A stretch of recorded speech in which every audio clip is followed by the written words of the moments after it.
Les États-Unis capturent un pétrolier russe dans les hautes mers, les mers internationales. Okay? Les eaux internationales, les États-Unis capturent le pétrolier russe. Avec beaucoup de plaisir, merci infiniment d'être là, ça fait plaisir.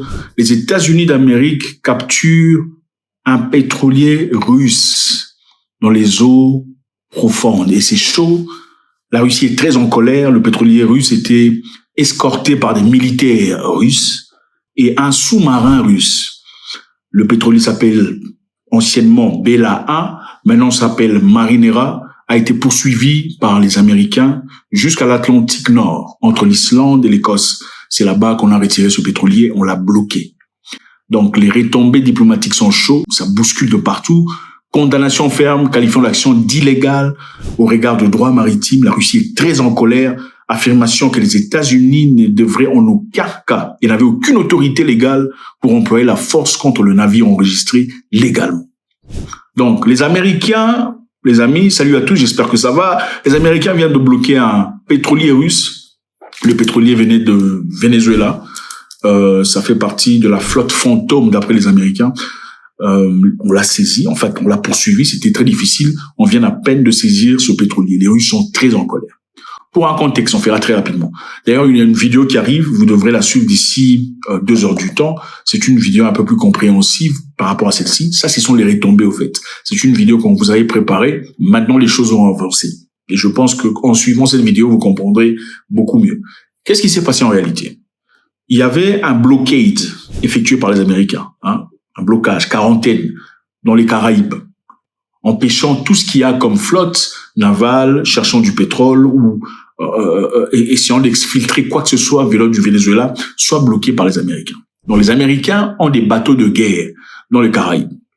Alors, ce bateau principal dont on a poursuivi était venu vers le Venezuela pour chercher du pétrole. Mais compte tenu de la présence américaine, elle n'est pas passée. Et comme elle n'était pas passée, les Américains l'avaient repéré. Le bateau est parti dans les hautes mers, mais a été poursuivi par la flotte navale côtière américaine. Alors, qu'est-ce qui s'est passé ensuite? Les Américains ont essayé de border le bateau. Ils ont voulu monter à bord. Les gens dans le bateau ont dit non, vous ne montez pas, vous n'entrez pas, vous ne faites pas de contrôle. Ok? Ils ont pris la fuite. En prenant la fuite, quelques temps plus tard, le bateau était appelé Bella 1. Le bateau n'était pas enregistré d'après les Américains, enregistré sous aucun pays. Normalement, chaque bateau est enregistré au nom d'un pays, ok, sous une juridiction d'un pays. Donc, le bateau a soit un numéro représentatif de son enregistrement ou un drapeau. Quelquefois, avec un drapeau. Celui-ci n'avait pas de drapeau, donc on ne savait pas comment situer le bateau. On sait que le pétrolier partait vers le Venezuela. Les Américains ont dit que le pétrolier était déjà condamné à plusieurs reprises, sanctionné par rapport au pétrole iranien, sanctionné aussi par rapport au pétrole vénézuélien. Maintenant, cette fois-là, le pétrolier s'embarque et part, ok? Les Américains suivent le pétrolier. Pendant que le pétrolier part, il peint le pétrolier. Donc, les gens à bord repeignent le pétrolier immédiatement. On change tout ce qui a changé et on a peint un drapeau russe. Le pétrolier n'avait pas de drapeau russe. Soudainement, le pétrolier avait un drapeau russe. Et le nom a changé de Bella 1 à Marinera. Et immédiatement, pendant ce temps, la Russie a contacté diplomatiquement les Américains leur demandant de laisser tomber cette poursuite contre ce bateau parce que le bateau ou le pétrolier était sous juridiction russe. Donc, ce pétrolier était enregistré en Russie. Et qu'est-ce que les Russes ont fait? Secondo, ils ont envoyé quelques navires de guerre et un sous-marin pour aller escorter le pétrolier. Ok? Malgré cela, les Américains n'ont pas écouté. Ils ont poursuivi le pétrolier jusqu'au nord. Ok, on a poursuivi le pétrolier jusqu'à l'Atlantique Nord, entre l'Islande et l'Écosse. C'est là-bas que les Américains vont border de force le pétrolier russe, enfin le pétrolier enregistré en russe. Et le motif par les Américains, c'est le transport de pétrole vénézuélien en violation de sanctions considérées comme faisant partie de la flotte fantôme. C'est quoi la flotte fantôme? D'après les Américains, la flotte fantôme, c'est simplement le fait qu'ils aient sanctionné le pétrole vénézuélien. Il n'y a officiellement pas de flotte qui prenne le pétrole vénézuélien pour vente internationale, mais il y a une flotte fantôme, c'est-à-dire des navires et des pétroliers non enregistrés qui viennent de temps en temps prendre le pétrole pour revendre dans le marché international. C'est avec ça que le Venezuela, évidemment, son poumon financier, économique, continue de fonctionner. Les Américains essaient, avec tous les moyens, d'asphyxier ce moyen-là. Alors, cette fois-là, est-ce la mauvaise? La question se pose. Ok?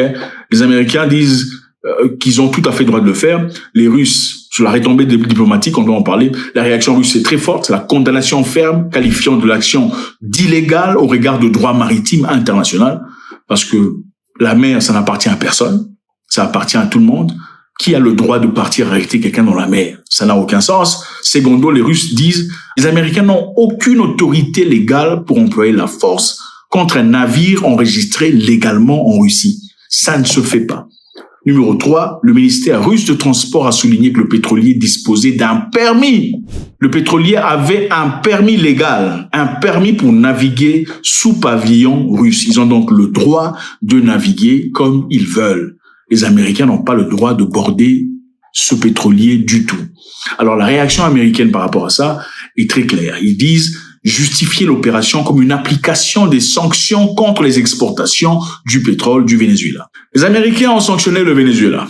Pourquoi? Parce que le Venezuela a décidé de travailler sans Américains. En cela faisant, beaucoup d'entreprises américaines qui étaient investies au Venezuela ont perdu, en tout cas, le clair de leur investissement. Même si au départ, le Venezuela avait choisi, élu, de rembourser une partie de leur investissement dans leur pays. En fin de compte, ils avaient décidé finalement, écoutez, on va pas vous payer parce que voilà, c'est chez nous, on peut décider ce qu'on veut chez nous. Vos investissements dans le pétrole, ça c'est votre problème. Ok? Nous, on veut investir pour notre population, on ne veut pas un marché international. À partir de là, leur relation, en tout cas, gone south. Et c'est à partir de là que les Américains ont décidé, c'est dans 2019, ils ont sanctionné le pétrole vénézuélien à travers la plus grande entreprise nationale de pétrole. C'est-à-dire désormais, on ne pouvait plus officiellement acheter le pétrole vénézuélien.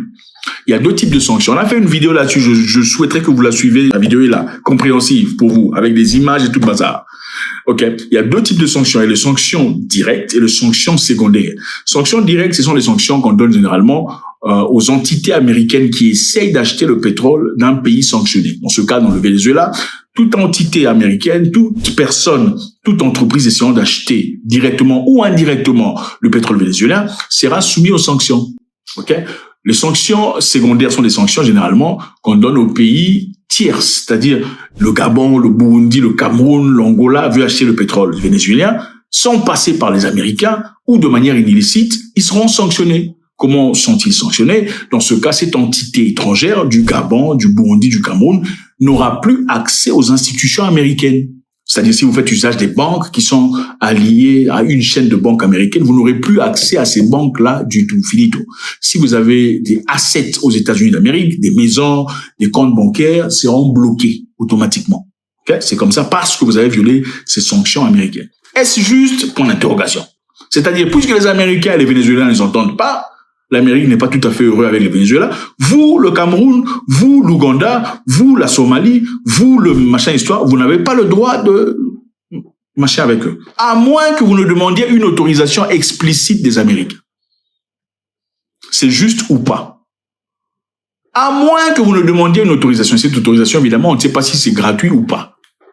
Pour faire un deal entre vous et le Venezuela, il faut demander, c'est à vous de me dire ce que vous en pensez. En tout cas, alors, pour le contexte, je vous encourage de suivre la vidéo. Il faut la suivre, elle est très importante. Cet élément est très, très urgent et très important parce que autant tout le monde focalise son esprit sur Maduro et tout le bazar, ça c'est une continuation beaucoup plus profonde parce que il y aurait une confrontation forte et solide entre les États-Unis et la Russie. Maintenant, qu'est-ce qui s'est passé? Est-ce que les Américains ont effectué cette action tout seuls? D'après vous? Absolument pas.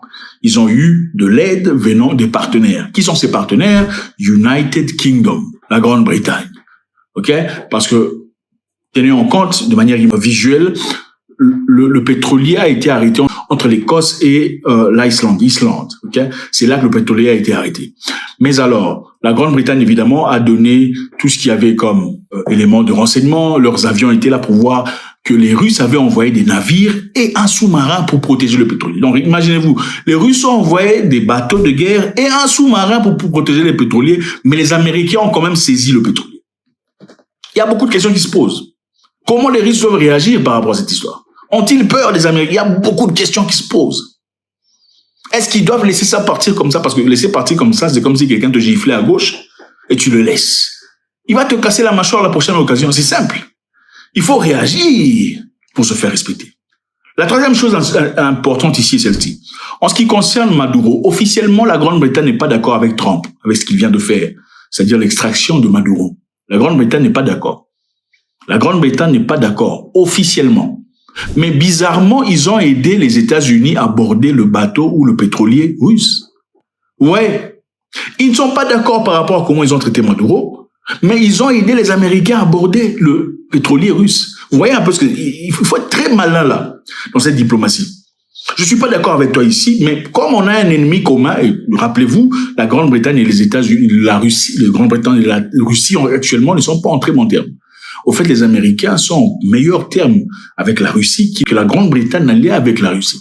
Alors, sont-ils en train de jouer un jeu là, faire donner l'impression au monde que les États-Unis et la Grande-Bretagne ne s'entendent pas pour que les gens dorment, pour qu'en fait ils exécutent pendant que vous attendez le moins? Attention! Vous voyez ce qui se passe. Secondo, on fera très rapidement, parce qu'on n'a pas le temps. Je vous encourage de suivre la vidéo qui arrive. Elle est très importante. Alors, au Venezuela, toujours, quelque chose de très grand vient de se passer. Au fait, les Russes sont très en colère par rapport à ça, vous comprenez. Qu'est-ce qui va se passer après? Est-ce qu'ils vont envoyer une spéciale force pour aller récupérer le bateau? Est-ce qu'ils vont aussi, en réciprocité, bloquer un bateau américain? Qu'est-ce qui va se passer maintenant? Point d'interrogation.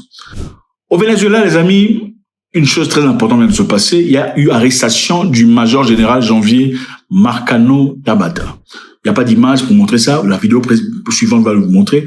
Le général Janvier Marcano Tabata, c'est qui? C'est le directeur de la DGCIM, contre-espionnage militaire, combattant de garde d'honneur présidentielle. C'était lui le général en chef de la protection de Maduro. Ok? C'était lui le général qui savait exactement, c'est lui la tête de la défense de Maduro. Alors, il vient d'être, arrêté par la nouvelle dirigeante, le président Darcy Rodriguez. Il vient de redonner son arrestation et on l'enlève de sa position. Pourquoi? Point d'interrogation. Est-ce qu'on l'a enlevé parce qu'il a été traître? Parce que c'est à cause de lui, enfin, c'est lui qui protégeait M. Maduro. Il avait avec lui des militaires cubains, ok, pour essayer d'éviter la trahison des Vénézuéliens. Ils ont importé des Cubains pour protéger Maduro. Mais le général vénézuélien, d'après eux, a failli à sa mission. Ok? On vient de l'enlever de sa position et là, on l'a arrêté. Qu'est-ce qui va se passer? On ne sait pas. Secondo, je vous rappelle que la présidente est aussi solide, en tout cas, l'impression qu'elle donne, que Maduro. Elle s'en fout éperdument, elle dit la liberté, on ne sera plus colonisé. Va-t-elle continuer dans cette route? Pour l'interrogation. Secondo, je répète, on a arrêté le général en chef qui est censé être protecteur de Maduro. Est-ce qu'on l'a arrêté parce qu'on pense qu'il est traître? Ou on l'a arrêté parce qu'on veut enlever tous les loyalistes de Maduro? Attention. Est-ce qu'on l'a arrêté parce qu'il était vraiment traître? Ou en effet, il n'était pas traître, on veut l'enlever parce qu'il est loyaliste de Maduro et la nouvelle présidente du pays, en effet, vient de coopérer avec Donald Trump. Il vient de céder. Je pense que c'est très important, on en parlera. Suivez la vidéo qui vient. Merci infiniment à vous. Les Américains viennent de border le pétrolier américain de force, ok? Malgré la présence des militaires russes. Apparemment, ils n'étaient pas à proximité, il faut dire la vérité, ils n'étaient pas à proximité du bateau, ils étaient apparemment loin de vue, en tout cas très loin de vue par rapport à ça. Mais il a été rapporté qu'un sous-marin russe et des bateaux de guerre russes étaient en train d'escorter à distance ce pétrolier enregistré en Russie. Les Américains accusent ce pétrolier d'avoir transacté de manière illicite avec des pays qui sont sanctionnés par les États-Unis d'Amérique. Est-ce que les Russes vont réagir? Ils ont réagi ouvertement, diplomatiquement. Vont-ils réagir? Parce que Trump, clairement, ne respecte pas les diplomaties des bouches. La Russie va-t-elle s'établir ou se faire respecter? Ou bien va-t-elle laisser aux États-Unis d'Amérique leur montrer on peut vous toucher dans l'œil et vous ne ferez absolument rien?